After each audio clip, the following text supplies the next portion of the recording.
Ahoy! Isang bagong kapihan nga ang ating nadiskubre. At ito ay matatagpuan sa may San Cristobal, Licab, Nueva Ecija. Ang pangalan nga pala ng kapihan ay Isang Macchiatos. Sobrang laki nga pala natin dahil nakapromo sila. Pag bumili ka ng 3 ay magiging 4. Yes mga guys, naka-buy 3 plus 1 sila.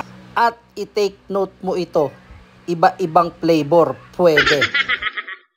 Meron silang caramel macchiato, icy chocolate, strawberry bliss, at matchatos.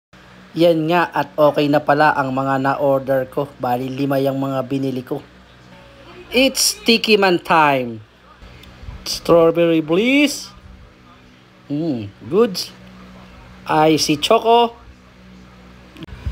Goods din, especially sa ating mga kids na mahilig sa mga chocolate.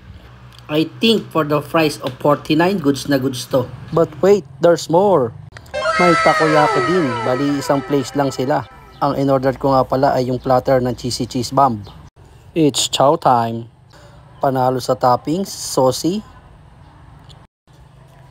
At higit sa lahat, panalo din yung lasa. For the price of 215, 24 pieces, goods na goods.